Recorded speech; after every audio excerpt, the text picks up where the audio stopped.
Hi friends, welcome to Kavi's kitchen. Nallampatti chicken அப்படின்னு சொல்லி நான் யூடியூப்பில் வந்து ஒரு ரெசிபி பார்த்தேங்க. நான் வந்து அந்த யூடியூப் கூட அடிக்கடி பார்ப்பேன். அவங்களோட vlogs எல்லாம் பார்ப்பேன். யாருன்னு பார்க்குறீங்களா? உமாஸ் லைஃப் ஸ்டைல் அவங்களோட தாங்க பார்ப்பேன். அவங்க வந்து ஒரு தடவை சொல்லியிருந்தாங்க, நல்லாம்பட்டி சிக்கன் வந்து நான் அடிக்கடி செய்வேன் அப்படின்னு சொல்லியிருந்தாங்க. நம்ம தான் சிக்கன் சொன்னாலே பேன்னு சொல்லுவோமே, அதனால சரி அது எப்படி தான் இருக்குன்னு செஞ்சு பார்த்துடலாம் அப்படின்னு சொல்லிட்டு இன்றைக்கி வந்து சிக்கன் அவர் எடுத்துகிட்டு வர சொல்லியிருந்தேன்.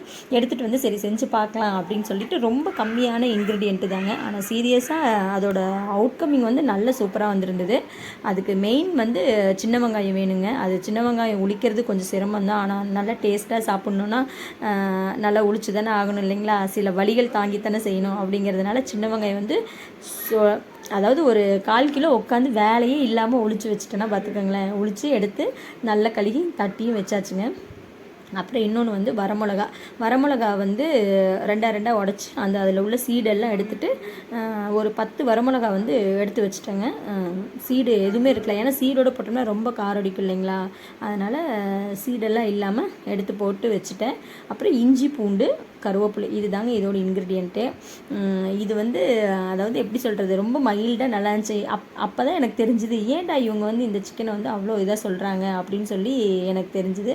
செஞ்சு பார்க்கும்போது தாங்க செஞ்சு அந்த சிக்கன் வந்து அவங்க சொன்ன அளவுக்கு ஒர்த்து தான் அப்படின்னு நான் நினச்சிட்டேன். சரி, மதியானம் வந்து அன்றைக்கி சண்டே இல்லைங்களா, அதனால் சரி சிக்கனை எடுத்துகிட்டு வர சொல்லி செஞ்சு பார்க்கலாம் அப்படின்னு சொல்லிட்டு எல்லாமே ரெடி பண்ணி வச்சுட்டேன்.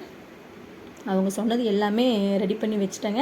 ஆக்சுவலி மிளகு சிக்கன் செய்வோம் இல்லைங்களா, நான் இதுவும் அது மாதிரி தான் செய்வேன்.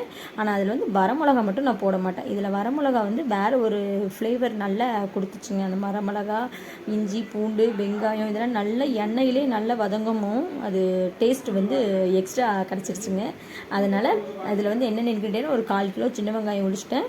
இஞ்சி, பூண்டு வந்து தட்டி எடுத்து வச்சுட்டேங்க. கருவேப்பிலை இவ்வளோ தான். ஒரு வடசட்டி அடுப்பில் வச்சுட்டு வடசட்டி சூடானது எண்ணெய் ஊற்றி கடுகு கொஞ்சம் போட்டேன். நான் போட்டுட்டு அந்த இஞ்சி, பூண்டு தட்டி வச்சுருந்தேன் இல்லைங்களா, அதை வந்து நல்லா எண்ணெயில் போட்டு நல்லா ட்ரை ரோஸ்ட் பண்ணிட்டேங்க.